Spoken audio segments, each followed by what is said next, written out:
مالکن اعلی ډنډ ډیری سره تعلق لرونکي نوموړي قلمکار محمد اقبال شعري مجموعي ګام او د نثري مجموعي یاران قلم د مخکتنې یو ښکلې دستورې تابع شوې ده چې پکې د خیبر پښتونخوا د مختلفو برخو نه راغلي قلمکارو ګډون وکړو. د دې دستوري تفصیل ګورو د سید زمان سبا په دې رپورټ کې.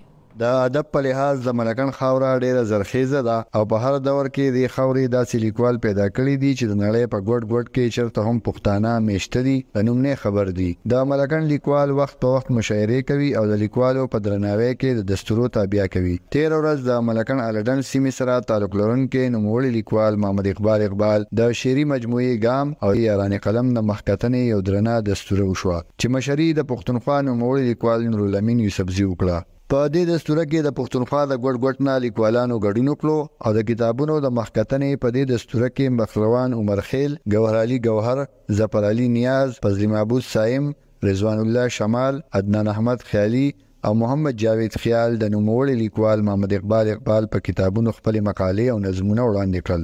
اقبال صاحب ته ډیره زیاته د زړه د کومې د زړه د ډډ نه مبارکي وایم. شاعري ته شوې ده، شاعري کړې نه ده او دا چې چا دغه باندې نظمونه وې په خوږ غږ باندې ما ته خو داسې ښکاري چې د اوازونه دی د خپلو مارغانو نه چې کوم دی نو پټ کړي دي یا د مارغانو جوټه اوبه یې څښلي دي. علم او د ادب په دې فقدان کې چې کله څوک کتاب چاپ کوي د کتاب کلتور عام کوي په پښتنو کې دا د دی حقیقي اتلان دي او دا د ملک احمد او د ملک گجو خان په دې دور کې په 21مه صدۍ کې دا د هغوی وارثان دي. دومره نه یم دا څومره چې تاسو وستایلم الله ګواه دی که ما ته خپل ځان د دې په سلمه څه ښکاري. زما سره خپل ټولو ملګرو د یاران قلم ټولو ملګرو ښه پوره لاس امداد کړی دی په هر قسمه. زه د ټولو شکریا ادا کوم.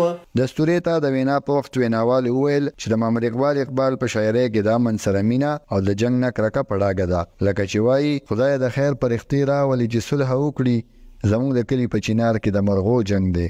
سید زمان سبا هم پښتون نیوز ملکن.